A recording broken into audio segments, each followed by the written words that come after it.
What's up, everybody?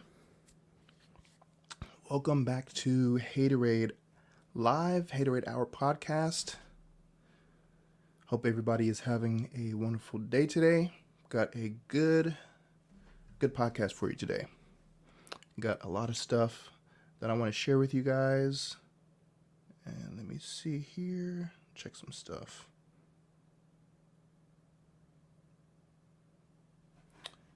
What I'm going to do is I'm going to type here in the comments. So if anybody has a question during the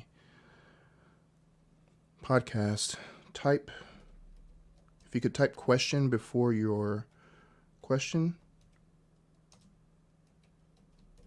that way it'll make it easier for me to see, and I'll either try to answer them as we go or answer them at the end.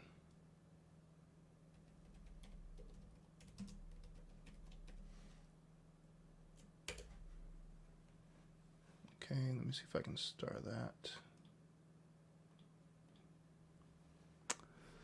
All right. Oh, welcome back to the channel. Thank you for supporting the channel and watching. We're going to go ahead and get started. A few reminders. Let's be kind to one another, have fun, and let's keep it G-rated. So, for those of you that are watching, let me know down in the comments where you're watching from, if you don't mind. Let me get some banners up here.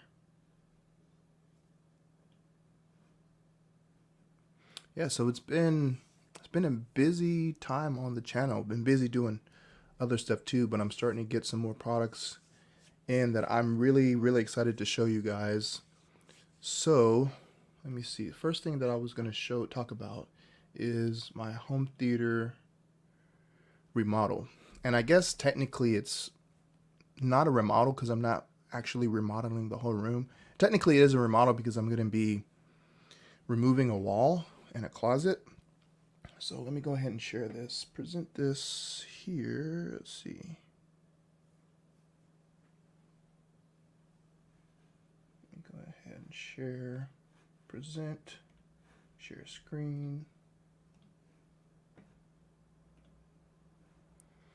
All right. So if you've been watching the channel, you've probably have heard me talking about at some point that I have been wanting to make some adjustments in my home theater.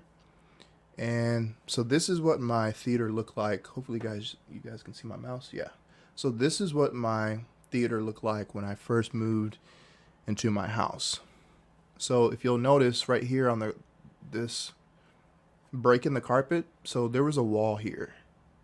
And this encasing, there was a wall here and there was wires in that wall. And this was my dad's idea to hide the wires, and it's painted, and I'll show you what it looks like now. But this is what it looks like behind my screen. So this room was originally like a spare bedroom, and I decided to blow out this wall that was in between. So behind here, you can't see it right now, but behind that room, adjacent to that, where that wall is, was the actual media room. And it was really small. It was maybe like 10 by 10, maybe 10 by 12 or 14. There's a little cubby in the corner in the back. But in order to make the room, to have a bigger room, we blew out that wall, and now it's bigger. So the dimensions of the room, I believe it's like exactly 10 feet wide this way, 8-foot tall ceilings, and then at the longest, it's about 24 to 26 feet deep. I don't remember exactly. So it's a lot bigger room now. And I had the option to go to 9-foot ceilings when I was building my house, when I went to the design center, but that would have cost like $4,000 extra. And it is just me by myself. I had a budget, and unfortunately my budget did not allow me to go with 9-foot ceilings. I would have loved to have done that to get some taller ceilings. I'm pretty tall. I'm like 6'1". So just wasn't able to do it. But anyways, I've always hated that there's this closet behind here. So before everything was painted, this is what it looked like. And of course, this is not conducive for a home theater. So not to mention it doesn't look good, but behind that closet, there's about 2 feet that goes back deep. So I'm sure that's causing all kinds of resonance issues and stuff like that. So my goal is to blow out this wall, and I had to have a friend come over who does home theater. I'm sorry, excuse me, who does home renovations and builds new homes. I had to check to make sure that this wall wasn't load bearing. And he came over, he checked it out and said it's not. But behind this wall in the right hand corner up here, for some reason there is an angled slope where they came out about,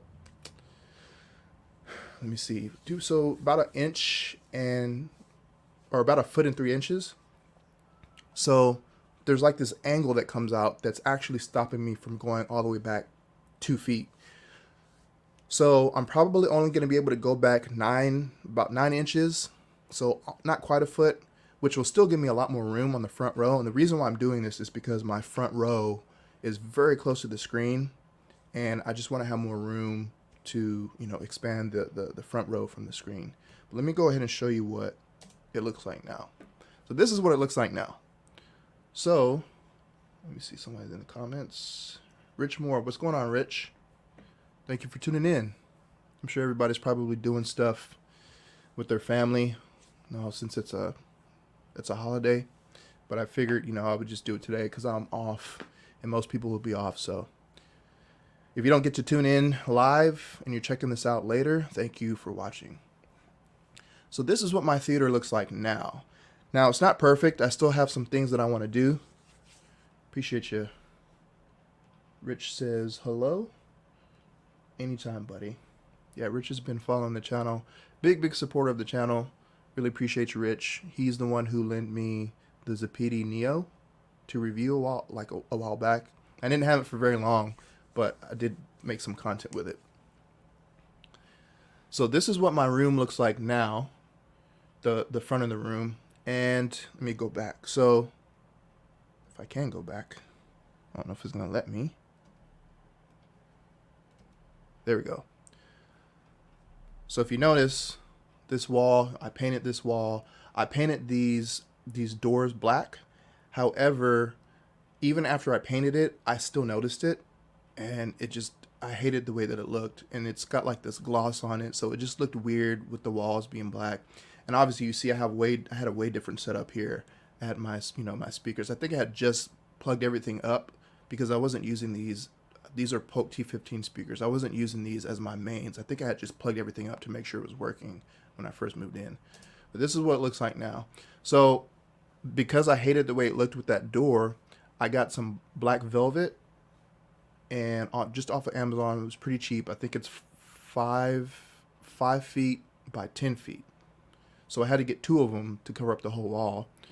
But this improved contrast dramatically. Like, it is a black hole up there.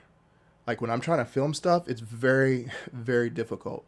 But it really helped improve the contrast when I'm watching movies. So that door that's behind there, I had a friend come by maybe about a month ago and checked it out, and he said the wall is not load bearing and we should be able to blow out that wall. Not sure about what's in that little angled corner. So if we can't remove that, then I'll only probably be able to go back about 9 inches, which will still give me a lot more room, even though it doesn't sound like much. But that's what my room looks like now. I think I have another one that's a little bit more zoomed out. Yeah.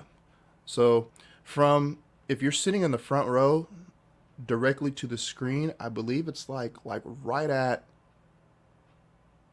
like 6 feet, I believe. So it's really close, but it's not. You don't really have to like break your neck, but you do have to look up just a little bit. So that's why I want to move this wall. So that's one of the plans that I have. Hopefully I'll be able to do that, before the end of the year.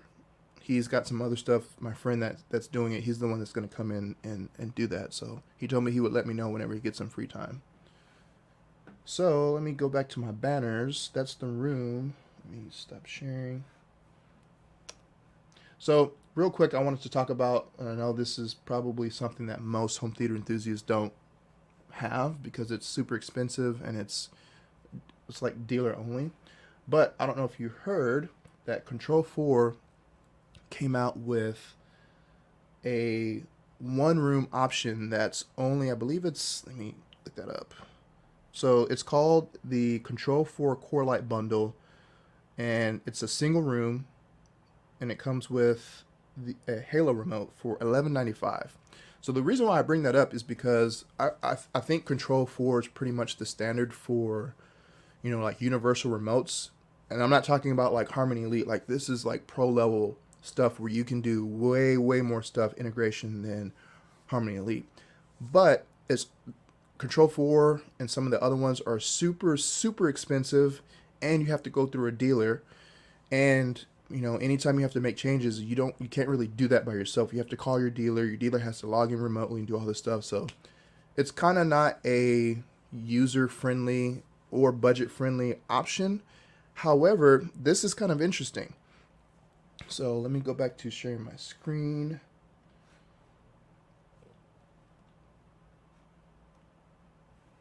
I thought that this was kind of interesting to talk about because that's a pretty cheap price that I think a lot of people can afford now to have Control 4 in their room, you know, in their home theater, and it's just one room. Like for me, this is actually kind of appealing because I don't really need anything else for like the whole house. I have Harmony remotes in all of my rooms, so if anything, if I were to like look into this one day, I'm not looking into it anytime soon. But now that I know that it's available and it's relatively cheap, it is something that, you know, will be in the back of my mind moving forward. But this is the remote, and that's the, I guess that's the controller, so it's actually pretty cheap. But I think most people can kind of get into it now if you're interested in doing like Control 4 or something and you don't want to pay an arm and a leg. My only question is if you have to make changes, I'm assuming obviously your dealer would have to either come out or log in remotely, and I'm assuming each time you do that is probably going to be a fee. That's the only thing that stops me from wanting to do that. So Rich says the Arendals look nice. Thank you. Yeah, I'm really enjoying those. So I'm going to talk about that later too. How much? So I'm looking at one of my followers and someone that I follow on Instagram that's a dealer, and he said the Control 4 Core Light bundle, single room Core Light with a Halo remote for $11.95. So that's basically like your entry price, and it's just one room. I think that this would be like a really good option for, you know, a lot of people. Only price I heard you say was no $11.95. Yeah, so that's the price of the core light bundle. So let me type that in the comments. So if you want to look it up, you can do that. Control 4 core light bundle.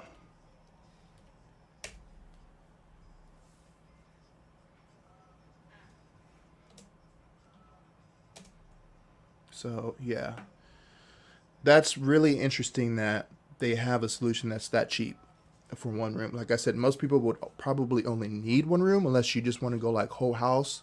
But when you start doing that, the price is just gonna be astronomical, and it's gonna be way more. Techthusiasm mentioned $5.95. I haven't seen that. Yeah, I'm looking directly at Instagram page for a dealer. He also has a YouTube channel, but he posted this 5 days ago, and in his post it said it's $11.95. $5.95 would be a lot of people could afford that if they could do that. Again, the question that I really have is how much does it cost if you have to make changes, and either a dealer has to come out, or I know that Control 4 they can like log in remotely and do stuff. But how much does that cost? Because that's the one thing that I wouldn't want to deal with every single time I have to make a change. I don't have access to it, and then they're going to charge you whatever the you know, I'm assuming it's a flat fee. But yeah, I didn't hear about that Techthusiasm. I didn't see that video. I don't know if that was in a live stream or what. But yeah. So and then it has like oversee stuff like that. So yeah. very interesting. Just wanted to talk about that real quick. So you can integrate this. You can integrate this with so much stuff on your network that's you just can't do with an Elite Harmony. Like I love my Harmony Elite. I use it every day. I'm never gonna get rid of it until it dies. I've been looking around for like spare batteries just in case once the battery actually dies, and it hasn't died yet. I've had that thing forever, but once it dies, I don't know what I'm gonna do because for me that's the best remote that I've been using so far. So let me stop sharing. Go back.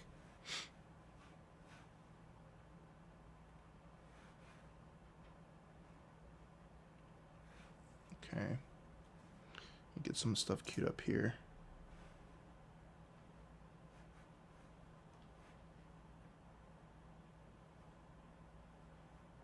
Rich says, why would you spend that much money to control with just one room?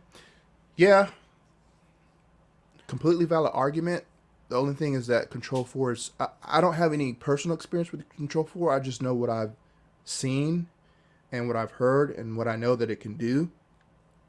And since I'm assuming it's just a flat fee to get that, and then, the installation, whatever cost that is, and then you own it. If I could have Control 4, I would. But I can't afford that, and I don't want to pay the other exuberant fees. But for one room, I mean, I think it's going to pay for itself very quickly, and you'll have that for, years to come. And then I'm assuming it gets updates and stuff. So I feel like that's not a crazy price for one room, because the amount of equipment that I have and the devices, it would make sense for me. Yeah, if you only have like a TV and maybe a gaming console and a Apple TV or something, then it maybe doesn't make much sense. But I have smart lights, I have smart switches, I have a projector, I have an NVIDIA Shield, an Xbox, an Oppo. What else? Zadu. I have all kinds of stuff that I could integrate it with that would be, one button and you can do so much. Whereas some of the implementations that I have now, I have to have like a third-party software or third-party server where I have to integrate all this stuff. And, so once you get it all set up like that, it works. But, I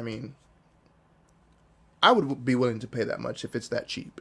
But again, the other stuff, having to, call and change stuff if you have to do that. All right, let's see. Who's all... says that there's 7 people watching, so let me know in the comments where you're watching from so I can say hello and say thank you. All right, let me get my banners here. So Sony 5000 ES projector. So I have Sony 5000 ES projector in my possession. If you've been following the community tab on my YouTube channel, or you follow me on Instagram, I posted a picture with the Sony 5000 ES and the Epson LS12000B. So that's going to be coming. The LS12000B, I have to ship that out tomorrow probably. So I've only had it for a couple of days, so I've been playing with it, as much as I can to get some content. I filmed a bunch of stuff already for an actual review. The video is pretty much almost done. I have to film a little bit more talking head, and I have to do some B-roll to add to it. But that's probably, hopefully, going to post on Wednesday, the review. And then before I ship it off tomorrow, I'm going to film a bunch of other videos and stuff so that I can make a comparison video with the Sony 5000 ES that's going to be at a later time. That video is probably going to take me a little bit longer to film, because trying to do a projector shootout by yourself and you don't have everything side by side, I'm basically going to have to film a bunch of stuff with the Epson before I get rid of it or have to return it. The Sony I'm going to be keeping for a while. Probably that's going to be the projector that I'm going to get. I was leaning towards the LS12000. Now I haven't even unboxed the Sony 5000 ES yet, so I don't even know how it looks. But that one is a native 4K projector versus the Epson that's a 4K eShip. Now you'll see the video when I make it. I really like the LS12000B. Like, the image quality is immediately noticeable over my 5040 UB that I own. I don't even have the 5050 or the 6050, so Rich says, you were big on SofaBaton 6 months ago. How do you feel now? So, I mean, I wouldn't say I was big on it. I do think it's a good remote. Like, compared to everything else that's out there, Harmony Elite is still number one. And, you know, by far. SofaBaton, the X1 remote, is the only other remote that I feel like comes close, even though there's still a big gap between the X1 and the Elite. The Elite just got so many things right, and it's just such a well-built machine. But the SofaBaton is still very good, and I would still encourage people to buy that, since, you know, obviously if Harmony was still around, I would say buy that first. And you can probably still find some, but the prices are exuberant. I wouldn't pay that much. If you want to pay that much, pay that much. But I would still encourage you to buy the X1 because it is a good remote. There are some things that need to be improved, and I think once they do that, and once they continue to improve in the next iteration, I know that I've been talking with them. They said that they're working on a second iteration of the X1 remote, so I'm interested to see what that's going to be like. And I guess once they do finish that, I'm supposed to get one. But yeah, they're good remotes. People hate on them, but they're pretty good. They're better than anything else that's out there, and it's better than their U1. I personally don't care a whole lot for the U1. For my home theater, it just doesn't work and it doesn't make sense. The X1, yeah, and the only reason why I'm not using the X1 in my theater is because I couldn't get it to work with my projector. So I'm not gonna, you know, try to use two remotes just to turn on my projector and turn it off every time. So I'm still using my Harmony one. But I mean, I'll be honest, like the Harmony is still better, way better. But the X1 is a good remote. Marv says, aloha. Hello, Marv. Are you in Hawaii? Let me know. Michael Slocum Sr. says, sorry, I'm late. Hey, no problem, bro. Like I said, I know today is a holiday, so a lot of people are probably doing stuff with family, or maybe you're shopping. And if you are shopping, have you seen any good deals? Have you bought anything really cool? Let me know that down in the comments as well. But thank you for tuning in, Marv and Michael. Let me see here. So yeah, I got the Sony 5000 4K projector. I haven't even unboxed it yet just because I've been trying to get as much content as I can with the Epson before I have to give it back. I can probably get another one. I know, so I got that through the Grid Hi-Fi, and you know, they loaned me both of those. I have a good working relationship with them. I edit all of their videos. Chris, that home theater dude, works for the Grid Hi-Fi, so whenever he films anything or he goes anywhere and films anything for the Grid Hi-Fi, he gives me the raw files. I edit them, I give them back to him, and then all he does is upload it. So I also edit Chris, that home theater dude's videos as well. So I've been doing that. I've been editing Chris's videos for a while now. The Grid Hi-Fi, I just started that maybe a couple months ago. So go support them as well if you want to. The Grid Hi-Fi YouTube channel is just called The Grid Hi-Fi. They've got some really cool stuff. So, you know, I'll be working with them. And so yeah, I have the Sony 5000 that I will probably start unbox and either tomorrow or sometime this week. So like I said, I have to return the Epson probably tomorrow. I think they're supposed to send me a shipping label so that I can just drop it off. But I still have to film some other stuff to get with it. So the Epson, let me go back over to my banners. Did I not make a banner for the Epson? Let me do that real quick.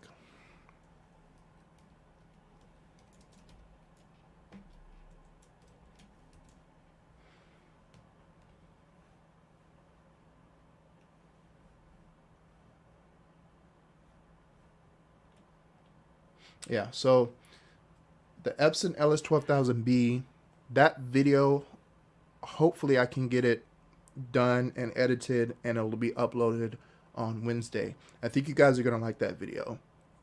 I've got a new, kind of a new, I guess not really a new format, but I'm still working on my garage, my, YouTube studio garage. I haven't done anything in a while because I'm basically doing it with my dad. But also, it's getting hot, and I live in Houston, Texas. And if you've been to Houston or if you live in Houston, you know how hot it gets. So I'm still a ways away from finishing it. And then, when I finish everything, I got to get a mini split, like an AC unit. So I'm not going to be recording in there for probably a while. But I will be basically filming in my theater now, and I kind of made it simplified, but all my studio lights and stuff are still in the garage. So when you start seeing some of my videos, it's going to be like in a different setting and stuff like that. All right, so next thing, Emotiva RMC1 with HDMI 2.1. I am very, very, very excited about this. So this is probably one of the biggest things that I'm excited about to get on the channel. So I will be getting an RMC1, and last time I talked to Emotiva last week or a couple of days ago, they're basically just waiting on more HDMI 2.1 boards because I think they ran out. So they're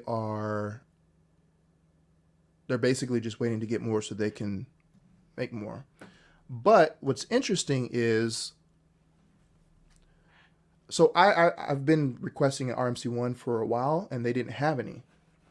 However, I ran into Kathy Loughman, which is Dan Loughman's wife. Dan, the president, CEO, whatever he's called, of Emotiva, at Cedia. So I went to the Emotiva booth at Cedia, and she walked up to me, and I didn't even know who she was because I've never seen her before. But she walked up to me, and because they were doing a raffle. They always do like these crazy raffles where they give away a bunch of stuff. But she walked up to me and gave me a ticket. She's like, "Hey, here's our ticket for a raffle." And I was like, "Oh, thank you." And I was like, "I'm actually an Emotiva affiliate." I said, "Do I still qualify to win the raffle?" She's like, "Oh yeah." She started asking me. She's like, have we sent you any money yet or anything? And I was like, "No." I said, "I don't think I've generated any sales yet." But we started talking, and I was telling her how I've been talking to Nick, who is their social media manager. But I was like, "Yeah," I said, "I've been trying to get an RMC1 for review, but I know Nick was saying that they don't have any right now." And she was like, "Oh, she's like, maybe I could try to find you one." So after Cedia got back, after I got back from Expona, I reached out to her, sent her an email, thanked her, said it was nice meeting her. Super, super chill woman, very, very nice, very sweet. But as I was talking to her, I asked her what her name was, because I was like, "I don't think I've seen you before." I said, "I was at the Emotiva, Texas Audio Roundup last year in Austin." And she was like, "Oh, my name is, Kathy Loughman." And I was like, "So you're Dan's wife?" And she's like, "Yeah." And I was like, "Oh, okay, cool." And then once I started hearing her talking more, I recognized her voice from their podcast on the YouTube channel. I was like, "Oh, now I hear it." Like, okay. But after I got back, I sent her a couple emails, thanked her, and I was like, "Hey, I know we talked about trying to see if I could get a RMC1." And she's like, "Yeah, let me see if we have any in stock." Well, then Nick reached out to me a couple days after that, and he was like, "Hey, got your email forwarded." He's like, "We are going to be sending you, an RMC1, but we're just waiting because they're putting HDMI 2.1 boards in them." So I'm not sure. Don't quote me on this, but I think they might be sending me an RMC1 Plus, because the RMC1s aren't HDMI 2.1 capable, and you have to basically pay that upgrade to get that new feature, because the HDMI 2.1 board makes it an RMC1 Plus. So like I said, don't quote me on that, but it might be an RMC1 Plus. So if it is, then I'm super, super excited, and I'm going to be doing, some videos on that. So that should be coming sometime soon. I don't have an exact date, but that should be coming. Rich Moore says, "Why is HDMI 2.1 better than 2? So HDMI 2.0 is limited, is limited in bandwidth. So if you want like gaming, if you want 4K 120 or 8K60, you have to have an HDMI 2.1 board. HDMI 2.0 cannot support the bandwidth for that. So the highest that you can go on HDMI 2.0 is 4K60. And HDMI 2.1 also supports eARC, which HDMI 2.0 doesn't support. It has ARC, but ARC, the bandwidth is also limited, so you can't send Dolby Atmos or DTS:X from your TV back to your receiver or pre-pro or like a soundbar that supports that because it's bandwidth limited. So, and there's some other stuff too, like VRR and stuff. So that is part of their new Emotiva's upgrade path for there. And I made a video on that talking about, you know, the new features that the RMC1 Plus is going to have. All right, next, Stuart film screen. So let me share this. So a while back, I posted a poll on my community tab, and I said I'm going to be upgrading my projector screen soon in preparation for my Epson LS12000B upgrade, which at the time that was what I was going with. And then I posted a poll and asked, you know, what everybody thought. There was 85 votes, and 35% of people said it was going to be Stuart film screens, and that is correct. So I'm also super excited about that because I'm trying to upgrade some of the stuff that I've had for a while. So obviously I have Arendal, and for me that's in-game. And then I wanted to upgrade my screen to also an in-game, and I think pretty much people would agree that Stuart film screens is in-game. And I guess Seymour screens too, but I mean Stuart is used in like actual like industry, like movie theaters, and well, maybe not necessarily movie theaters, but movie companies when they're recording and they're mastering, they use Stuart film screen. So I'm super excited about that. I will probably be getting, well, I'll probably order that maybe within the next month, 2 months, hopefully. I've been saving up for that, so I'm almost there. But I'm trying to upgrade my theater to what I feel is in-game for me. Everybody's in-game is going to be different, but I want to upgrade to where I don't have to upgrade again. So with the speakers Arendal, like I'm planning on keeping that stuff for like a long time. I don't plan on upgrading it. Same with the screen. Right now I have a silver ticket screen, and it served me well. I can't complain about it. The only thing that I will say is that there are certain parts of the screen where I get a little bit of hot spotting that I can notice on, but you know, Stuart film screens, I keep seeing screens. Stuart film screens is going to be a major upgrade. So I'm super excited about that. Once I get that, I will probably make some videos on that. But yeah, so Stuart film screens, pretty much everybody got that right, 35%. So Rich Moore says, we just opened our Stuart Studio Tech G4 130, 168 inch 2.4 screen this morning. Really cool. Nice. Yeah, Rich is going to have a really nice theater. Michael Slocum Jr. says, congratulations, Rich. Yeah, congratulations, man. I know I've been talking to Rich, you know, in the past, and he told me that he had a screen. So I've heard a lot of good things about Stuart Film, but there's really not a lot of YouTube content. Like, there's only a couple channels. I think Shane has made a couple videos, and then there's like a couple of videos that are okay. So I'm looking forward to try to make, I mean, I guess there's not really a whole lot to, you can say or make content with a screen for YouTube, but I'm going to try to make some content with it that I hopefully will benefit. Unfortunately, I won't be able to do like a comparison like side by side with my current screen because I don't have the room for that. So Wayne K says, what size and aspect ratio are you going with? So I'm going with the same size that I have now, which is 100 inch. That is the max size that I can fit in my theater. I can't go any bigger. And it's going to be 16 by 9. And it's going to be a Studio Tech G4 130 as well. So 16 by 9, 100 inch Studio Tech. No, is it Studio Tech? Let me check that real quick. Let me make sure on that.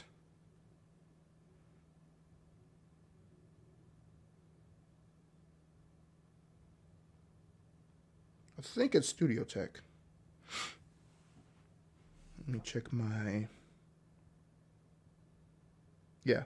So it's a Studio Tech 130 G4 100 inch. And it's going to be a 1.3 gain. So the Sony 5000 ES is only 2000 lumens as opposed to the Epson LS12000B. It's either 2500 or 2700 lumens. So there's going to be, and my 5040 right now I think still has more light output than the Sony. But with that 1.3 gain, that should make up for that. I mean, 2000 lumens is no slump, but my room is light controlled, completely light controlled. So I don't think there's going to be any issues with that there. But I'm super excited about that because that just makes it, one step closer to, for me, like I said, having an in-game setup. So I'd have the screen that would be in-game for me. I would have my speakers that would be in-game. And then the only other pretty much thing that I would upgrade is my receiver, which hopefully at the end of reviewing the Emotiva RMC1, like my plan is to buy it eventually. So Rich says, consider getting the micro perf. Yes, you don't need it now, but it gives you options in the future. Yeah, so I went back and forth with that for a while. Even before I had decided on Stewart film screens, I was trying to decide if I wanted to go with just, a micro perf or not micro perf. And eventually I came to the conclusion that it just doesn't make sense for me to have that, because even blowing out that wall and that closet behind my screen, it's only 2 feet. And if I was to go with putting my speakers behind the screen, I would need probably about 2 feet, which would defeat the purpose of me, because my wall just wouldn't move. I would basically just blow the wall out and then have my screen right there. So I'd rather have more room in front of my, in front of my first row. So I just decided to go with the non-perf, which I've been using that for years, so it's not going to be a big issue. But yeah, I'm in favor of future proofing, but here it just wouldn't make sense. I would need a much bigger room to get that benefited, and I don't see myself moving. I don't want to move. I hate moving. This is my home. I'm still single. I don't know what would happen if I got married, but I don't plan on moving, so that just is really not going to be an issue, or it's just not going to be, it wouldn't make sense for me to do that. Okay, let's see, next topic. So my AV rack. So because I'm getting the RMC1, I am going to be completely redoing my rack, and I'm probably going to try to make a video on that right now. It's not a little bit, it is a rat's nest, and it was better before, but I've done some stuff. So I requested rack ears for the RMC1, and then I've got some rack ears for the Basics A5, which I still need to make a video for that, but I'm probably just gonna do like an all-in-one video with the RMC1 review. But I also ordered rack ears for my XP A3 that I own, because that's just sitting on a shelf. And then I also requested rack ears for my Emotiva UPA 700. So I'm going to have everything. Oh, and I also got a 24 port Ethernet switch that came with rack ears. So I'm going to redo my whole rack, and I'm going to rack mount everything that I can. And then I've got some XLR cables for the RMC1 because I need them. And then I had to order RCA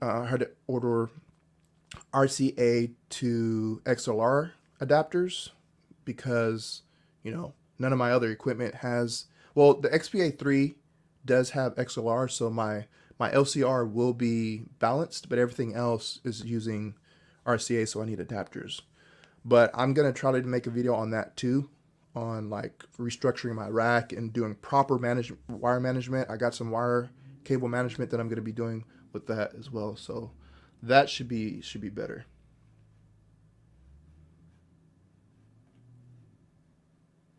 Rich says you could go with a bigger screen if you do, and put the speakers in a small added distance. I don't think it costs much more. So yeah, I literally I cannot go bigger than 100 inches because of how tall my speakers are. Because my speakers are on a stand. Where my front row is, from the distance from the front row to the screen, and my wall size. So my wall is like right exactly at 10 feet and 8 feet high. I actually had to, when I got my Arundel center channel, I built a, no, actually before that, when I built my riser, I actually had to move my screen up considerably because it would have, the front row, people's heads would have been in the view of the front screen, and I had to raise it up to where that's not an issue. So I literally cannot go any bigger than 100 inches, like ever. Like it's, and it just worked out, thankfully, that, you know, I can still get a perfect viewing distance on the front row and the second row without the heads getting in the way. So I don't remember how many inches I had to move up my screen from before. Well, actually, let me go back because you can see where. Let me go back to the first and share my screen.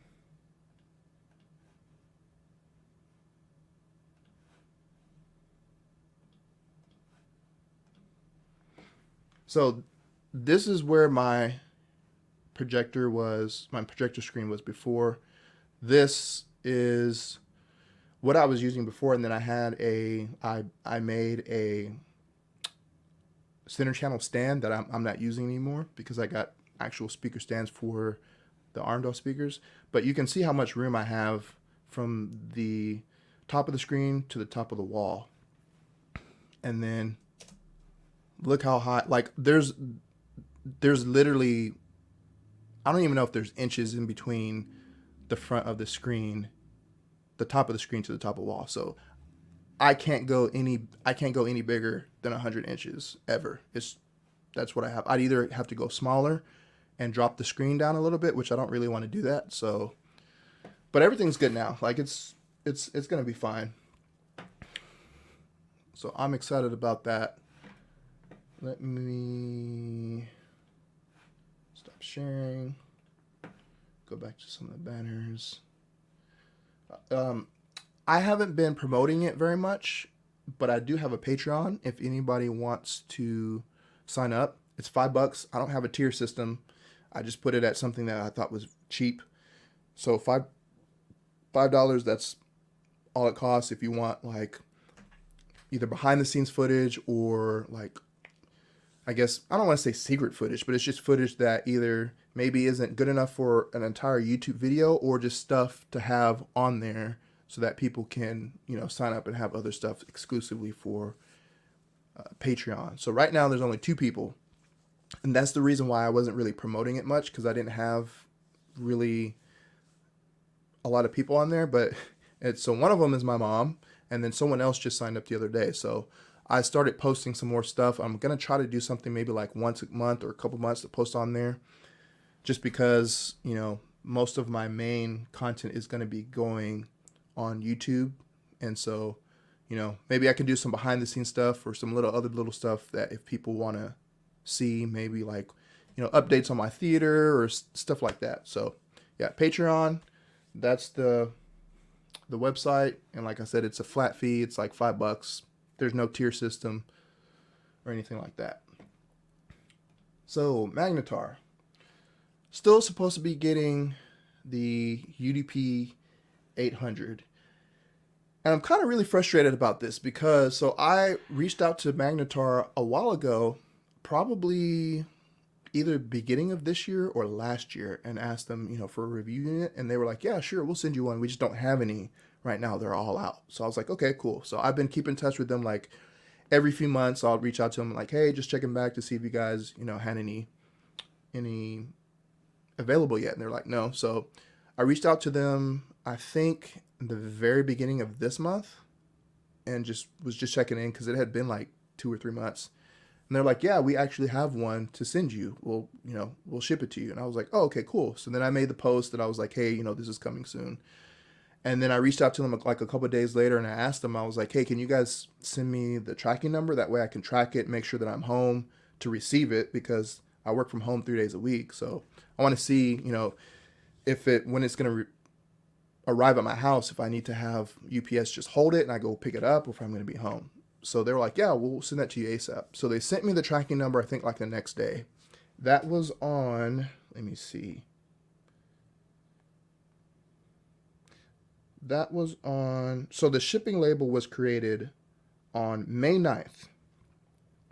And when they sent me the tracking info, it has, it has the address and the company that it's coming from. I was expecting it to come from Magnetar, but it's actually coming from another online magazine review site that also has a YouTube channel. And I know who they are because I've actually met one of them.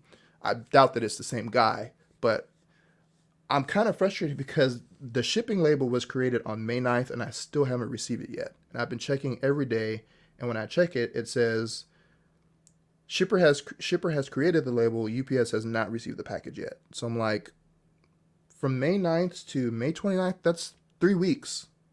Like, what's the holdup? So I've been reaching out to them and I was like, hey, I said, I have the tracking number. I see that, it's coming from, so-and-so. And I said, I haven't received it yet. And I sent them screenshots and I'm like, it still says that UPS hasn't received the package yet.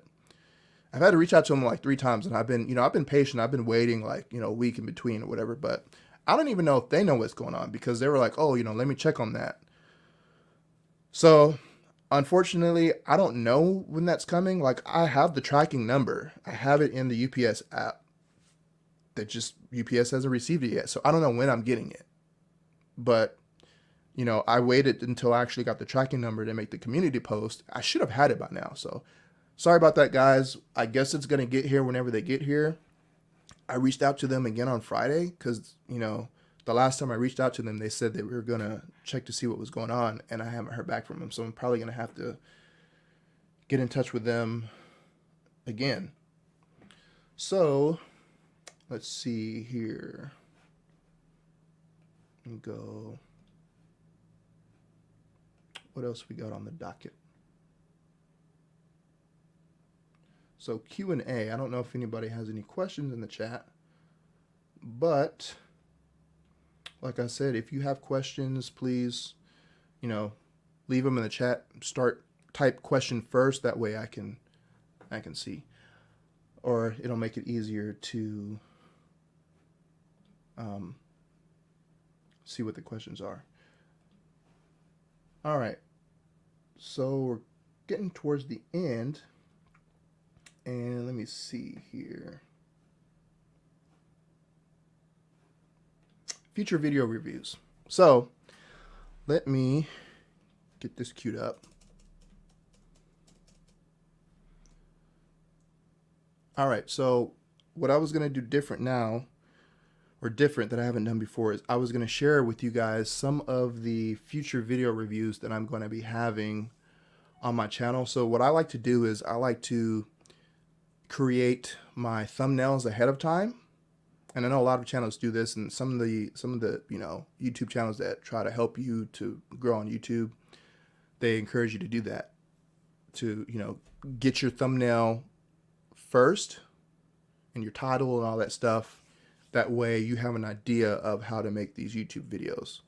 So I like to try to do that. So what I was going to do is I was going to go through some of the future video reviews that I have coming up. Hopefully you guys will get excited and you'll be able to look forward to them. I don't have like a specific date on when any of this stuff is going to come out, so I'm just showing you the thumbnails. However, the Epson is going to post this week, and I'm hoping it'll be posted. It'll be ready to be posted on Wednesday. So let me share.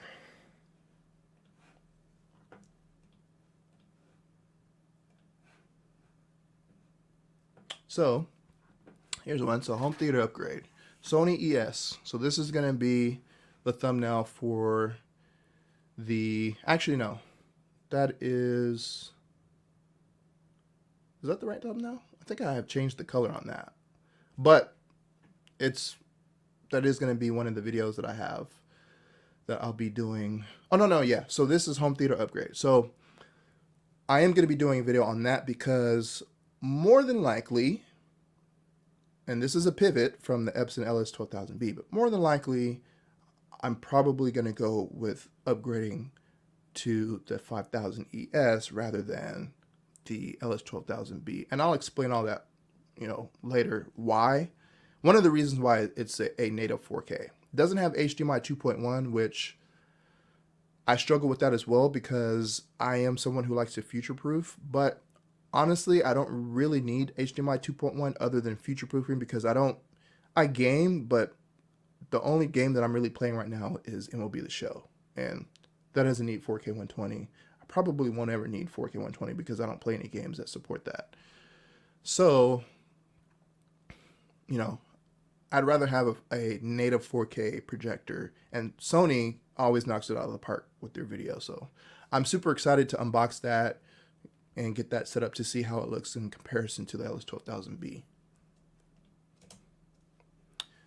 Zadoo. So I'm actually working on this one too. So I've got everything, pretty much everything shot. I'm in the process of editing that video. I still have to do some other stuff to the video. I'm hoping that I can get this one out on Sunday. So typically I've been posting on like Wednesday at 3 p.m. and Sunday. I try to do 2 videos a week, but sometimes I'm only able to do 1. Or like last week, I didn't have a video at all. And I try to remember on the community post to post like, hey, there's no videos this week. But for about a year and a half, I went without missing a week of posting a video. And sometimes there's just a lull where I don't have anything to film or post, and it kind of gives me a break, even though, it's not a lot, but I have a lot of other stuff that I do first before I do, YouTube stuff. But I'd also rather wait and post quality videos than just try to make a video and rush and get something out just to have a video out. So also I'm trying a new format with my thumbnails. So moving forward, this is probably going to be how my thumbnails are going to look. It's going to have this yellow background and then, the review for review stuff. What about spatial audio disc review? So yeah, I kind of already did that. It was a little bit different style, I guess, but there's so much stuff on that disc, like it's overwhelming to make a review. So that's why in the video, if you haven't seen it yet, but that's why in the video I said I'm just going to focus on like a couple things that I really liked and that I really kind of like honed in on. So I will be having a video on calibrating your SPL levels manually with the spatial audio disc and an SPL meter that a company sent me that I'm going to promote, and they actually sent me an extra one to give away, which I'll talk about later. But that was basically my video review of that. Like I said in the video, there's just so much stuff to make a video review. An extended video review would just be too long. There's so much stuff in there to dive in. So I was like, how can I make this video that's a little bit different? So I just focused on a couple of things that I really appreciated. So that was my review of that. And then, if I want to make some content with it, do something else, then I can. But to do. So I finally got around to shooting the review. So the other video that I did, that was just kind of like, I know some people, they'll comment and they're like, oh man, thanks for this video. I really appreciated the review. But that wasn't really a review. That was just kind of like a first look and going through the settings and stuff like that. But I finally got around to actually filming the review, writing the script. It's all filmed. I'm actually in the process of editing it. There's just a couple little other like B-roll shots that I need to do. And I need to do like my overlays and stuff. So that's coming hopefully this week, hopefully on Sunday. I'm going to try to work on that this week. But I'm really excited about that. I'm absolutely loving my Zadoo. Like that's now one of my favorite things in my home theater. Let me see. Let me go back to, okay. Arndal. So the 1723S monitors, that review is going to be coming. So once I finish editing the Zadu video and the Epson LS12000B and maybe the Sony 5000, I'm going to start working on writing the script for that. So that review is going to be coming in the future. Again, like I said, most of this stuff, I don't even have the time frames. I've just created the thumbnail so that I have them already. So, you know, that's going to be coming as well. But really, really, really loving Arndal. Awesome speakers. Like I said, for me, in-game. The only other thing that I think that would be an upgrade would be going with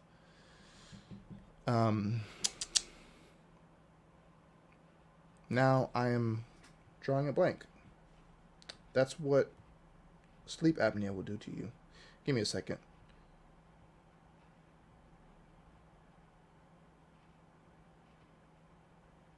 Perlisten. Yeah. So if you guys don't know, Dan Romer, who created Perlisten, or yeah, he's the CEO, I believe, but he designed those speakers. He also designed Arndal speakers, and he also designed the Monolith line from, what is the company? Now I'm drawing a blank.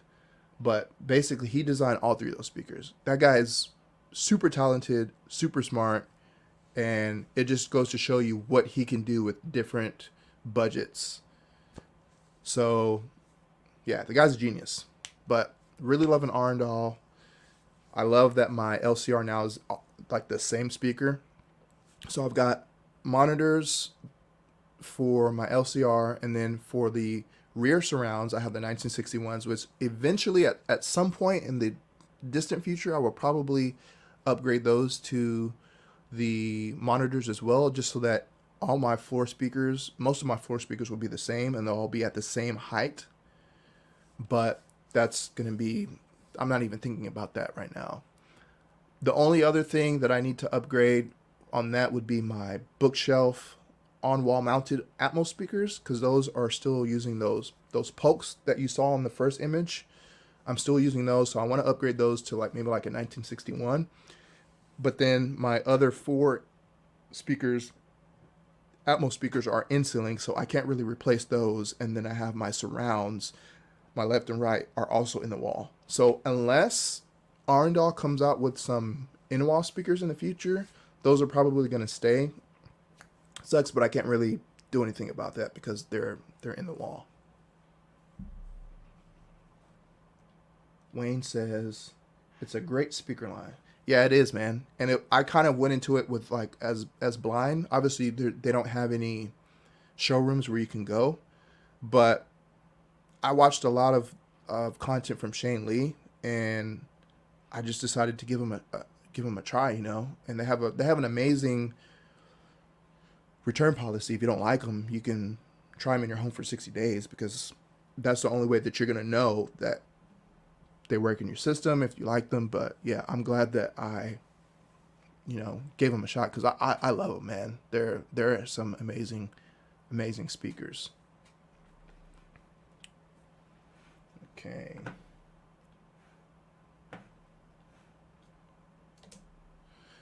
Emotiva. So that review is going to be coming once I get the RMC1. Again, I think it's an RMC1 Plus, but I'm not sure. So don't hold that against me, but I'm super excited. I think this is probably the most thing I'm excited about to review. I've never had a processor.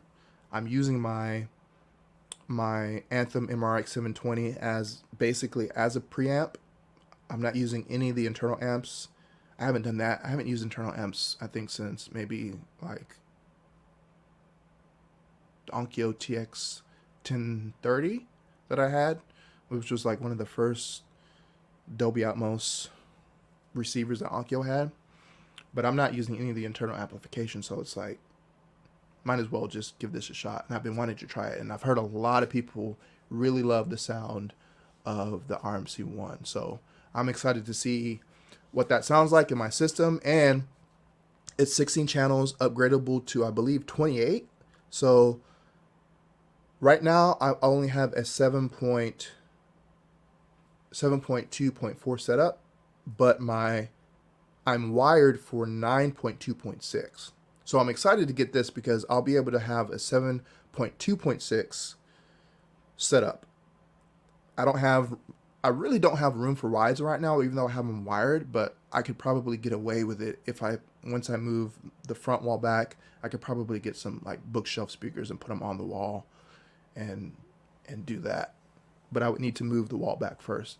But I'm excited because I'll be able to use my 6, Dolby Atmos speakers that I have. Right now I'm only able to use 4 because I don't have an 11 channel amplifier. So that review's coming. Magnetar, whenever I get that thing, I'll make a review. I don't know I don't know what the deal is with that. It's super frustrating because I got really excited and I made the post once they sent me the shipping labels, but I haven't received it yet. It's been almost a month, so as soon as I get that, I will let you guys know. But I'm gonna be, once I get it, so obviously I'm gonna do a review on that, but I'm also gonna compare it to the Oppo because I think I read on their website the same people who designed or made Oppo also made these. And if you've seen Shane Lee's video where he shows you, which I'll show you that too, where he shows you like the home screen, it looks exactly like Oppo. Even the menu looks exactly the same. So clearly Oppo, the people that made Oppo have some hand in designing this thing. However, this thing is way more expensive even than the 205. So I'm kind of interested to see how they've priced that, but that should be an interesting one to review. Sony ES5000, so that review's coming. I have that in-house. I'll probably be using that for a while. So, and once I'm actually finished using it, I'll probably end up buying it. But that review's coming. Epson LS12000B review is coming. Like I said, that one should post on Wednesday if I'm able to get everything done in time. Very good projector though. Like I'm liking everything that I'm seeing from this projector. The 4K E-shift is much better than the previous gen on my 5040. Like as soon as I turned it on, it was immediate. Everything just looked better. So I think you guys are gonna like that video. And I went pretty in depth on it, so hopefully you guys enjoy it. So this is gonna be my shootout, and I put shootout in air quotes because what's up, Home Theater Tech? What's up, Ike? Thanks for tuning in. So I put shootout in air quotes because, like I said, to do an official shootout, one, I don't have all the equipment to do like the technical stuff. Two, I'm not able to put these things side by side. So it's basically gonna be me. I don't even really know how I'm gonna do the video yet, but like I said, I'm gonna be recording some footage with the Epson LS12000B before I have to return it, and then I'll have the footage, and then I will be able to, once I hook up the 5000 ES, I'll be able to do that. So I don't know when that video is going to come out. Honestly, it might be a little bit of a while just because of, trying to do a comparison video like that. And it's my first time doing that. So it's going to be a little bit of a trial and error. So this video may be a few months before I actually make the video, but at least I have them in-house and I can record the footage with the LS12000B before I have to give it back.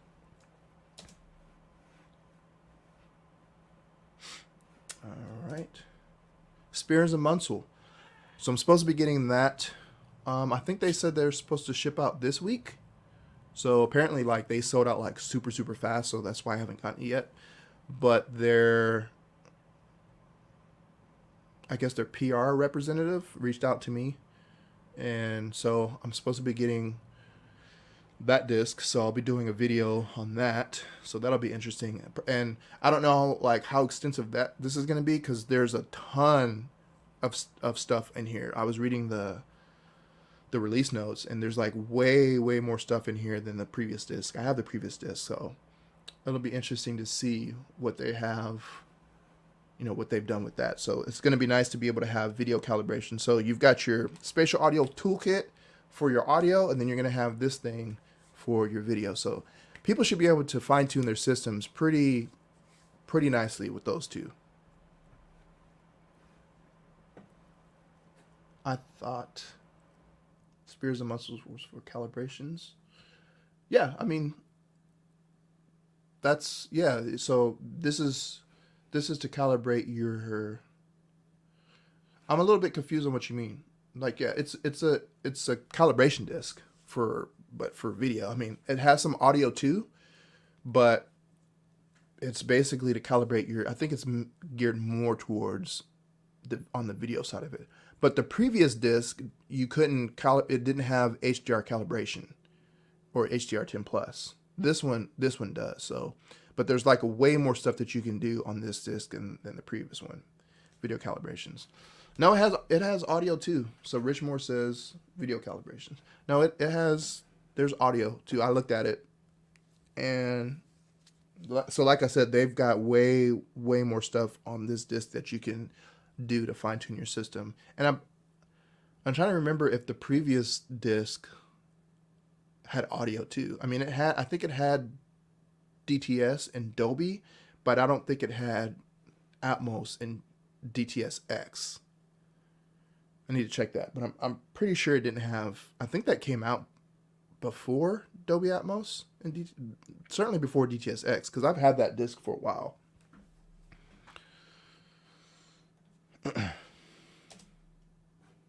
So I'm also have only shot a little bit, and I've used some of the stock footage that I have, but this is going to be I'm also working on a home theater tour for 2023, because I've gotten some stuff since last time. So obviously I've got the R&D monitor speakers, the 1961 speakers, and I have, you know, I'll have my Stewart screen by the time I make this video. This video is probably not going to be done for a while anytime soon either, because I still need to get my screen, and, you know, I'll have the Sony 5000 ES, which I'll probably have, and I don't know if I'll, you know, buy it yet, but, you know, the Great Hi-Fi has graciously allowed me to basically keep it for a while to use it for review. So, but at the end of it, I have, you know, if I want to give it back, or if I don't want to buy it, then I'll just give it back. But I probably won't want to give it back, so I'll probably end up buying it. But so then I'll have the Emotiva RMC1, which won't be mine. It's a review unit, and I do have plans to probably eventually purchase it. But when I make the home theater tour, I'm probably going to have a lot of this stuff, and I'll obviously say that in the video, like, hey, this is just a review unit right now, but this is what I have in my theater right now. So let's see. Davis Susilo Unscripted just got his disc in the last day or so. I don't know who that is. He is in Canada, so I would think yours is on the way. Well, so the PR rep just reached out to me last week, and I talked to her a week before that when she reached out. But she reached out to me last week and was like, "Hey, you know, sorry we haven't sent your disc yet. Like they sold out." She's like, they literally they sold out super fast, so they didn't have any. But she's like, yours is probably going to ship out next week. So I may not get it till next week. I don't know when it's going to ship out, and I don't know what type of shipping they're going to be doing. Like if it's going to be like your standard 7-day, or if they're going to express it. But probably by next week I'll have it. And at some point, you know, I'll try to make a video, because I got a lot of stuff in to make videos for now. Easy Home Theater Tech says, I am already leaning towards selling my Sony 325 ES to get the JVC MP5. Yeah, JVC is nice. I think I might be able to get a JVC for review. The only thing is that those JVCs aren't going to fit my hush box. So when I made that new hush box, I designed it around the LS12000B, because that's what I thought I was going to be upgrading to. And so there's plenty of room in there. And the Sony, the reason why I have the Sony 5000 ES is because it's actually really small. I haven't unboxed it yet, but I looked at the dimensions and it's either the exact same size as the LS12000 or just a tad bit smaller. So I was like, oh, that'll fit my hush box. But JVCs are just huge, man. Like, and I don't think even their entry level is small enough to go in my hush box. So I probably won't get one just because I won't have anywhere to put it. And all this stuff is expensive, so I'm not trying to like damage it or anything and end up having to pay for it. So, but yeah, JVC is nice. So I'd be excited, you know, for you if you get that Ike. Is that the MP5? Is that their 8K E-Shift, or is that one just the 4K? I don't remember which one that one is. Rich Moore says he is a video calibrator, so he's talking about Davis Susillo. I'll have to look him up. I've never heard of him.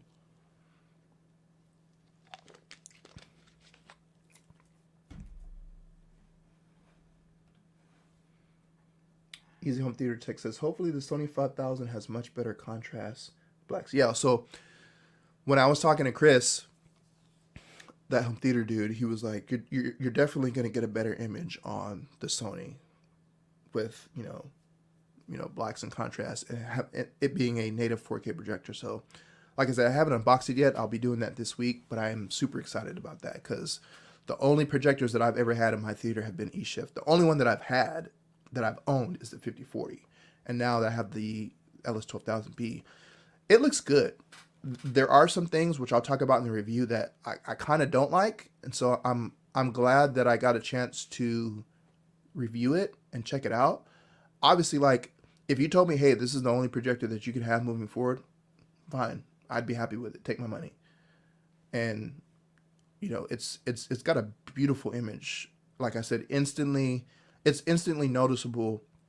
When I turned it on, I was like, this looks, even before I had watched any video, just like Blu-ray menu stuff on my Zedu, like the movie posters, like I was like, this looks way clearer already. So, you know, I'll talk about that in the video, but I really like the Epson LS12000B. So if that's an E-Shift, I can't imagine what a native 4K projector is going to look like. And then once I actually get my Stewart screen, like, that's going to look even better.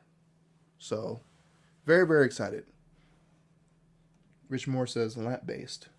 So I'm assuming you're talking about the MP5.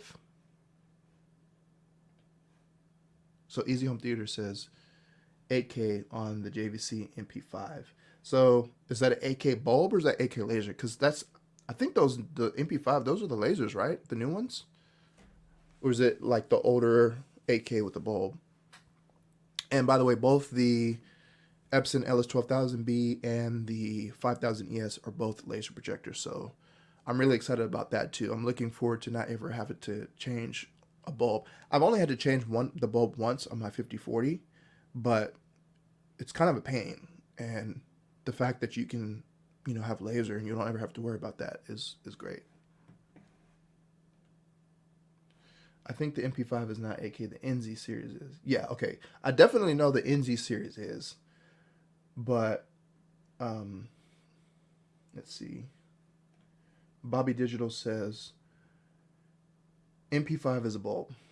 Okay, so, I mean, but still a great projector. Like, I don't know if I've seen that one. The one that I saw at Cedia, I'm pretty sure that one was laser. But yeah, JVC is known for having great blacks contrast ratio even with a bulb, so that's just way out of my price range. You are correct, it's 4K 120. Yeah, cool, man. So yeah, I'll be interested to, if you get that, or when are you planning on getting that Ike? Is it like realistic right now, like you're just gonna do it in a few months, or just down the line? What are your plans with that?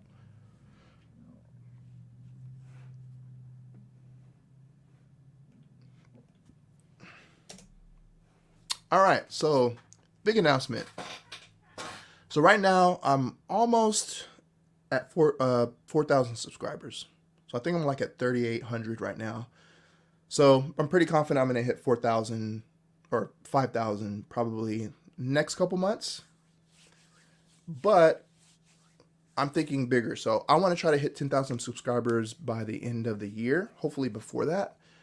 But one of the big pushes that I'm going to do for that is a giveaway. So SofaBaton, first of all, those of you that supported SofaBaton, man, you guys are awesome. You guys knocked it out of the park. Like, I don't remember what I haven't looked at it in a while, but the last time I looked, I think people had bought well over 100 of those remotes with my affiliate link, and that's over $10,000. Now, that's not what I keep. I don't keep anything near that. It's very, very, very, very small percentage, but that's $10,000 that you made the company. So they're very appreciative of that, and they're sending me. I got one the other day, but they're supposed to be sending me like a bunch of remotes. I think I'm supposed to get 3 X1 remotes, and I believe somewhere between 5 or 8 U2 remotes. So that's their, X1 is their flagship remote, and then the U2 is their step down. So I'm going to have a bunch of remotes to give away, like free. And I'm also going to have an SPL meter that I have that the company sent me. I got to make a video on that. They sent me 2 of them. So I'm going to include that in the giveaway. And then there might be something else. I don't want to say it yet because I don't know if I'm going to do it. And it's something that I'm probably going to try to purchase with my own money. But I don't want to say it yet because I don't know if it's something that's going to be possible. But yeah, so I'm going to have a bunch of remotes to give away once I hit 10,000 subscribers. And another reason why I'm kind of doing that too is to kind of get a push to get more people to subscribe. So one thing that's a little bit disconcerting, so YouTube gives you access to a bunch of stats in the YouTube studio, like a lot. You can really go in there and see what's going on with your channel. You can see people who's subscribing. Like I can see every single subscriber if I wanted to. I can see that. I can see how many people are watching, how long they're watching for, like just the complete gamut. But when I look at the stats, so right now, I believe there's like, on average, it's like 45 to 47,000 views a month, which is super small compared to some other channels, but that's still a lot of people. The disconcerting part is that there's like 45,000 views. I believe like 97% of those are returning viewers, but they're not subscribed. I don't know why they're not subscribing. I feel like my content has been improving, and I still have a lot to improve on, still have a lot to learn. So it's kind of like, well, if you're returning and you're watching it, why not subscribe? So like I said, I have almost 4,000 subscribers, and there's 45,000 people that are returning but aren't subscribed. That's a lot of people. So I could probably have around 50,000 subscribers right now. So hopefully, maybe doing a giveaway will kind of help people to, subscribe more. So yeah, so I'll be doing a video at some point once I get all the stuff to give away. Once I actually have everything, because I want to include that in the video, I'll be doing an official video talking about this. But SofaBaton wanted to say thank you, so they were like, hey, we're going to send you some remotes. And actually they were only going to send me the X1, and I asked them if they could send me some of the U2, and they're like, yeah, we can send you some of those. So I'm excited about that. I'll be doing that. So the way that that's going to work is I'll probably just give them away on a live show. Once I hit 10,000, I'll do a live show, and I want to do it fairly because I was trying to figure out, like, how am I going to do this in a live stream and be able to give these remotes away to people who are actually subscribed. So you do have to be a subscriber, obviously, and I can see literally every single person that is subscribed. So if you're not subscribed, unfortunately, you won't be eligible, because I want to thank the people that are subscribing. So you do need to be subscribed, and then you do need to have either Facebook or Instagram. And the reason for that is because it's easy for someone to watch the video and then I was gonna say like, hey, you know, I'm gonna pick this person, email me, but it's easy for a person to watch the video and then later on email me, say, hey, I'm this person that you picked in the live stream. The only way that I could think of to verify that is if in the live stream I'll pick all the people and then I'll have those people type their either Facebook name, profile name, or Instagram, and that way I can actually go to your page and send you a direct message and ask for your address if you're okay with that. And that way I know that this is the actual person. So I'm excited about that. Can't wait to get that stuff in. Okay, let's see. We got some comments. Easy Home Theater Tech says, it still outclasses my current Sony 325 ES that is native 4K. Okay. Cool. So yeah, once you get that, I'll probably reach out to you and, you know, see what you think about it. I'm sure you're going to make some content with that. And by the way, Easy Home Theater Tech has a YouTube channel. So, you know, go over there, check out his channel, you know, consider supporting him, subscribing. But yeah, he has a channel too. So we're all trying to grow, man. Bobby Digital. Are you planning on adding a Lumigen or MadVR? MadVR, no, because I don't have the money for MadVR. Now, there's a lot of things in home theater realm that is kind of diminishing returns. However, the stuff that I've seen that the MadVR can do, if I had the money, I would definitely buy that. Like, that thing is actually super powerful and super useful. However, I won't be getting that anytime soon. If ever, unless some type of crazy deal comes up where I can get that. Lumigen, maybe. I actually was looking into Lumigen years ago, and I still look at them sometimes.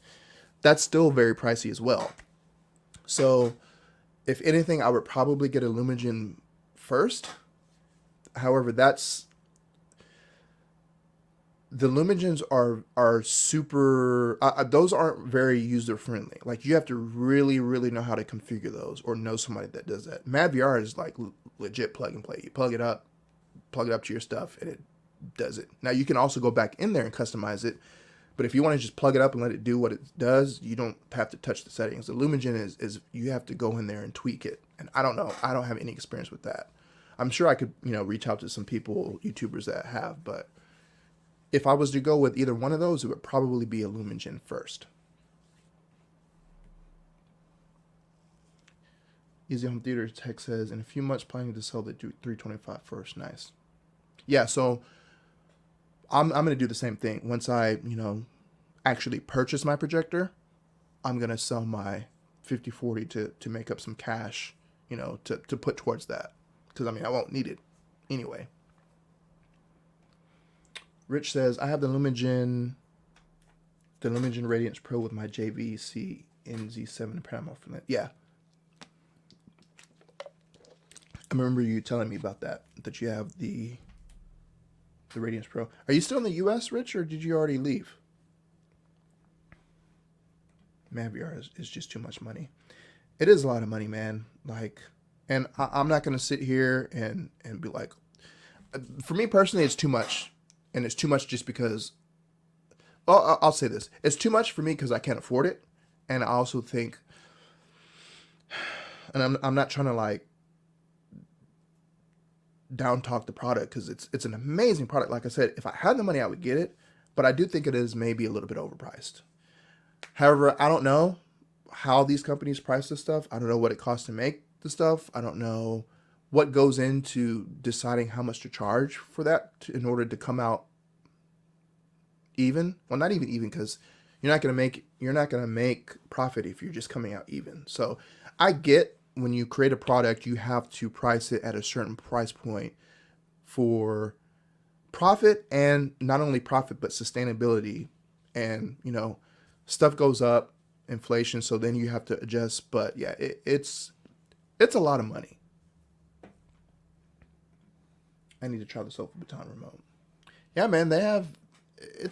The X1 is a good remote. I honestly, and you know, they've sent me the U1 and the U2. I didn't like the U1 at all. The U2 is not much difference, but I just like the YouTube just doesn't make sense for me because it doesn't have a hub and all my stuff is behind me. And I'm not gonna. Some of the stuff may work with RF to where I don't have to point it directly at it, but you know, in my living room, then yeah, it might make more sense. But it's still, I have, I forget what model it is of Harmony, my Harmony hub and remote in my living room. I use that, but like if my Harmony Elite battery died and I couldn't replace it, I wouldn't feel as distraught because the X1 is actually a really good remote, and I think they have the potential to be very good, you know, runner up to the Harmony Elite. And then there's some other remotes that are supposed to be coming out at some point that look like they're going to be, could possibly be even better than the Harmony Elite because of the technology that we have access to. So that'll be exciting. Easy Home Theater Tech says, thank you, bro. Yeah, of course, man. So YouTubers got to support each other. I looked into the Lumigen this weekend, but I feel like getting a better projector would be the first step for me investing in a video processor. Yeah, I agree. And I think, I don't know if that projector that you're looking at has the tone mapping. I'm trying to remember if the tone mapping is only on the new laser series or if it's also on some of the previous, like the previous gen bulb before they came out with the laser. But the tone mapping stuff on JVC is supposed to be really good. And the Sony 5000 ES also has some type of tone mapping. So it'll be interesting to see. I think that's obviously going to be even better than the Epson's LS12000B. Technically, they don't, I don't think they technically have the Epson LS12000B has a HDR tone mapping. It does, but they call it something else, but I don't think it's the same level as, obviously, like we're talking about a native 4K projector that has tone mapping and a 4K eShift that has, you know, their version of tone mapping. But with the Epson LS12000, you do have HDR10 Plus support, which there's not a lot of content, so it's kind of like, but you can Kalman calibrate it. So it is, you can get like a good picture out of it if you know how to, if you have a calibrator that has that software, then yeah.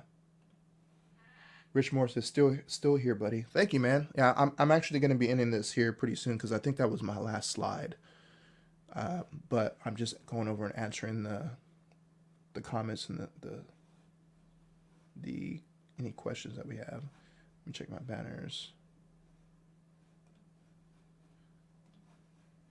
But yeah, appreciate the support. Appreciate everybody's support that chimed in today. Even if you didn't comment and I didn't see you, thank you. Or if you're watching this after the fact, I appreciate it. Have you looked into GSG as far as subs? The best so far as pricing on subs.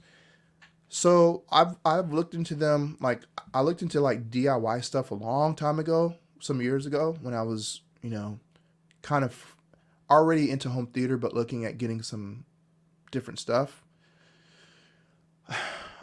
I can do some stuff that's handy, but when it comes to like DIY stuff,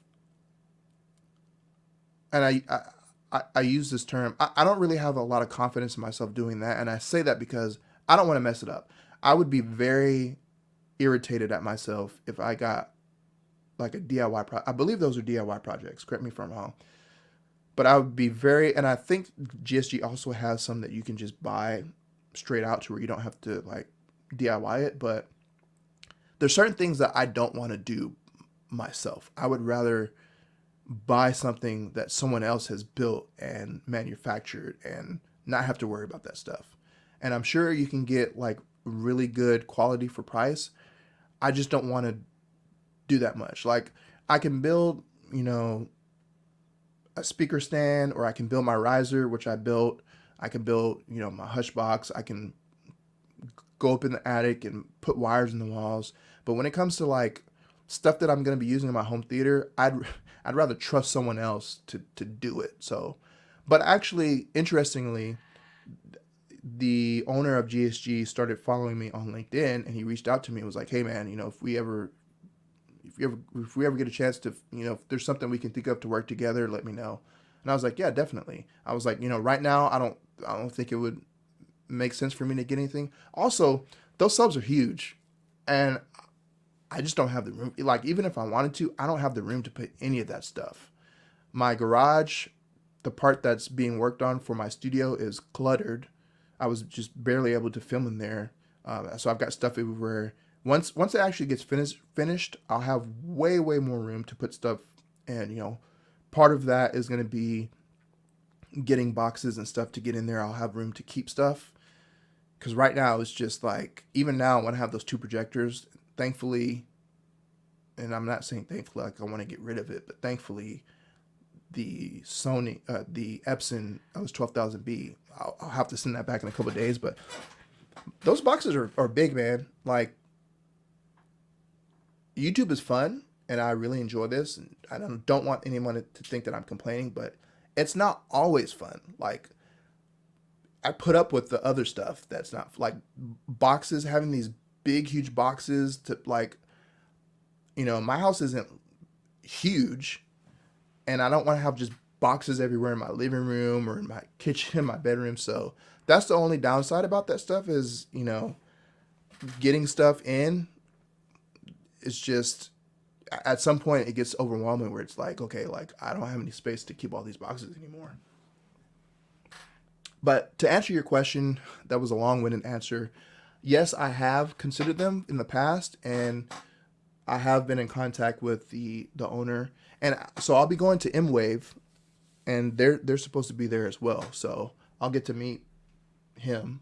But right now, it just wouldn't make sense for me to look into that stuff. And like I said, I don't know if I would ever go that route, just because I don't want to risk the chance that I get this in there, buy it or review, and then I end up messing it up or it's not done right. Like, I want to be able to just buy my home theater equipment, high quality stuff, and just hook it up and not have to worry about like me trying to, put stuff together, glue stuff together, paint, and then like, I just don't, I don't want to do any of that right now. That might change in the future. I don't know. Home Theater Engineering has a video, it's about 2 years old, that talks about buying a cheaper projector with a video processor as opposed to just buying a better projector. Yeah, so I'm glad that you said that, because I was going to mention when Easy Home Theater Tech, or someone asked about the Man VR. So right now, I'm completely happy with my HD Fury 4K Diva. Obviously, a 4K Diva, HD Fury products are not even in the same realm as, a Mad VR or even a Lumigen. But the thing about HD Fury is they're basically plug and play. Now, you can go in there and customize it. And again, I've reached out to HD Fury like numerous times to try to get them on the channel, get an interview, and to have someone talk about what you can do, because they're actually pretty powerful. Like, the plug and play stuff where you just plug it in and then you switch profiles is great, but there's actually a lot of customization that you can do to get, I think, an even better experience. Not that it's a bad experience. I'm using mine and I love it.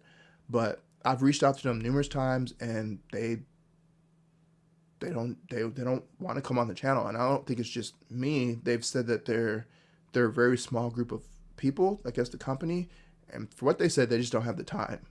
And I'm thinking like, man, make time. Like, it's just an hour, maybe 2 at the most.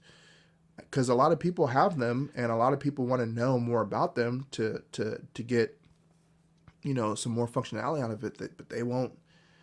They're like, maybe at some point in the future we'll change. But right now our answer is no. And they're not like rude or anything. They don't have any interest in doing it, which to me that doesn't make any sense. But GSG now offers building the subs for you, finished to the door. Yeah, so I do know that they have those, and maybe at some point in the future, either a review unit, I could get one or something, or I don't know. I'm happy with my SVS PP4000, and then I have the cylinder sub, their older one, in the front. I would really like to move the SVS to the front once I blow out that wall in the front, because that thing is huge and it takes up a lot of space, and it would make more sense to have it in the front. However, where it is at right now, I really do like the effect that it has on. It's not near field, but it kind of gives me like I feel the bass in my back and my chest. It's relatively close to my seating position, so I really like that. And I think if I move it up to the front, I probably won't get that because when I sit up in the front, the even though we're only talking about like 3-4 feet maybe difference of where the front row is to my seating position, I don't have the same experience that I do in the second row. So, but yeah, but again, those GSG subs are big, and that would take up a lot of floor space, and I just don't have a lot of room up front right now, and in the back definitely don't have a lot of room. Easy Home Theater Textiles, I'll be at Emotiva. Nice. I was actually thinking, I've been actually meaning to reach out to you to see if you were gonna go. So that'd be good to see you again, and and I'm glad that you mentioned that. So once we get back from M-Wave, then we'll do a live stream, man, together. I'll get you back on the channel, and we can talk about our experience, because I'm probably gonna shoot some videos anyway. But it'll be nice to have someone else on the channel to talk about our experience and stuff. Bobby Digital says, I'm really debating adding HD Fury Vertex 2 with my Sony 5000. Yeah, I think you would like that. So the Vertex 2, I believe, has HDMI 2.1. I know the Room was like the first one, but I believe the Vertex 2 also supports HDMI 2.1. I just can't remember what the difference is between the Room and the Vertex 2, because the Room is their flagship, and I think the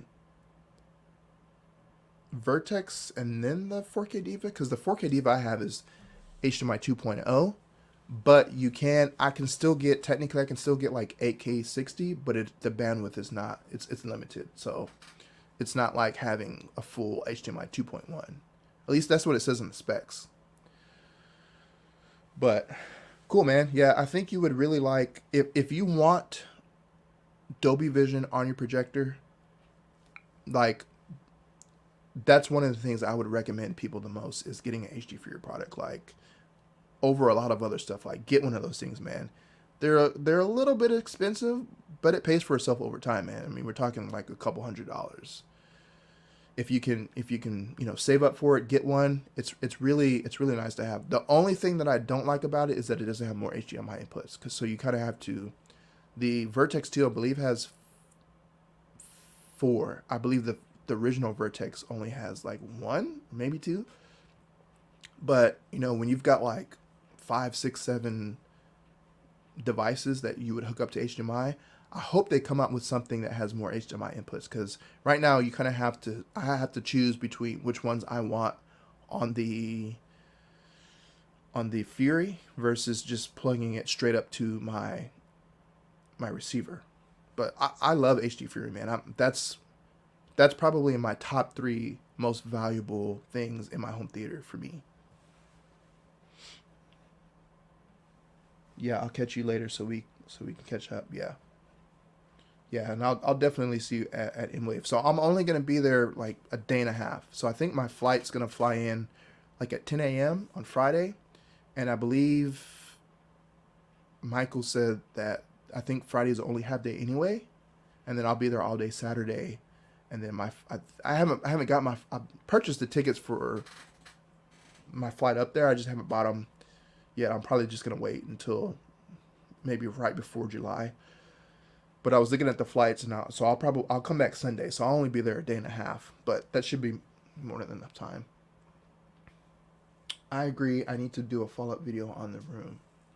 Yeah, at some point I'll probably upgrade to the Room, but I don't really need to, since like if I end up going with the 5000 ES as my main projector, I don't really need it, because that's not HDMI 2.1. But it is nice to have that as a future proof. Like I said, I'm trying to upgrade to where I don't need to upgrade. Like, the only thing that I would probably need to upgrade, just because eventually it's gonna die, is the projector. But we're talking probably 20 years based on the light, how long the lamp lasts. Like, and I only watch Mondays. I don't do anything in my theater The rest of the week, it's probably 2 or 3 hours maybe a day. So, like I said, I'm trying to upgrade for me in-game status to where I don't have to upgrade anymore. I don't want to keep upgrading. And part of that is because now I have YouTube, and I can kind of get stuff in, review it, play with it, and then make videos for the viewers out there. So I'll drive to Emotiva, about 7 hours drive. Only 7 hours, huh? Seems like it would be to Colorado. I'm trying to remember. We drove to Colorado some years ago, me and some friends, and it was definitely more than 7 hours. I think we spent 7 hours driving in Texas. Texas is big, man. Like, you can spend like a legit a day driving in Texas, but man, if you can make it to, I'm sorry, I'm thinking Colorado. Colorado is CEDIA 2023. My bad. So M-Wave is Kansas City. Okay, so that probably, yeah, that makes more sense. I was about to say, I was like, that's not a 7 hour drive. So my bad. I got my shows mixed up. But yeah, that's pretty sweet if you can only drive you can only drive 7 hours. I'm gonna fly just because I don't want to drive that long. I'll drive to like Dallas or Austin or something, but I don't want to drive that long. But yeah, so cool. Well, I think looks like that's all we got here. I think that's all I think I covered everything in my banners. So yeah, thank you to everybody that tuned in. Check out the Patreon page if you want. And I'm probably going to start including that in my videos more now that there's a couple people that are signed up. But yeah, this was a fun one. I really appreciate everybody chiming in. I'll be at CEDIA, also in Audio Vice Live. Yeah, at some point I want to go to Audio Vice Live. I kind of have to pick like which ones I want to go to, because I also have to, like, that's another thing. Like this year's been a big year. I've traveled a lot. I went to CEDIA in January, and right after that I drove to Austin, which that's only a couple hours, for some Sony stuff. And then in April last month I went to Expona. I'm going to M-Wave in July, and then I'm planning on going to CEDIA in September, and then that's probably going to be it, man, because that's a lot. And hotels, flights, like it adds up. So but it's fun. Like 100% enjoy it. But I was talking to someone else, and I was like, usually at the end of, like, when it's time for me to go back home, I'm usually ready to go back home. Because at Expona, I was hustling, man. Like, I was filming. I was running around filming. So by the end of the day, and I was there all 3 days. And I was there longer than that. I got there on Wednesday. And so I was there from Wednesday through Sunday. So I was ready to come back home. But it's fun, man. Like, I really enjoy. And again, I wouldn't be able to do any of this stuff without every single one of you people that are subscribing and watching my videos, helping me to make better quality videos and supporting, affiliate links and stuff like that. And yeah, if you can use affiliate links, and I know there's other channels that you might be supporting that are also have affiliate links. So, I understand if you have to decide between one or the other, but if you guys do want to purchase stuff and you can use an affiliate link, please use those, because it doesn't cost you anything extra. All it is clicking on a link, and those companies can track that code, that link, and then if you buy anything, most of them is like within 24 hours. I know Amazon, like if you buy something within 24 hours of clicking that link, then I get a commission. And then some of the other ones, I don't know if there's a time limit. I think if you just click on the link and you buy something, then we get like a little commission, and it helps. So it helps us to be able to like travel and do stuff, or sometimes get gear.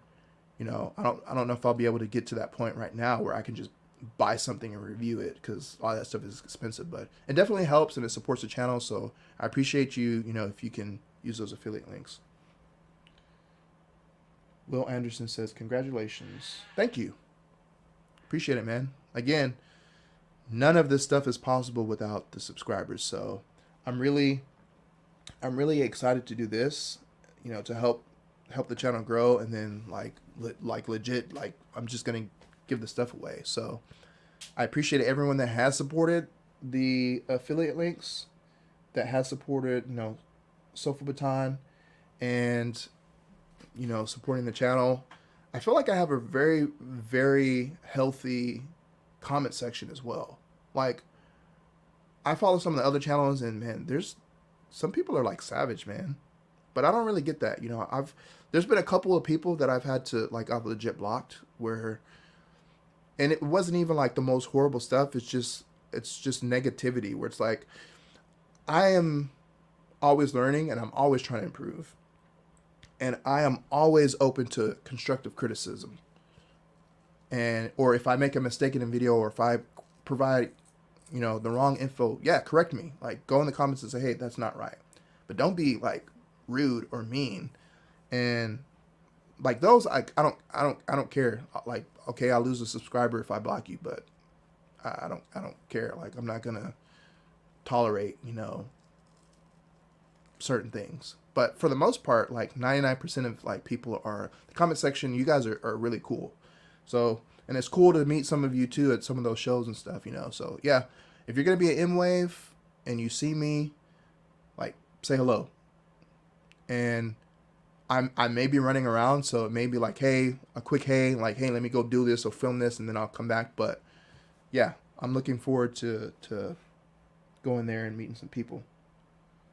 So I believe that's, let's see, go. Let me turn this off.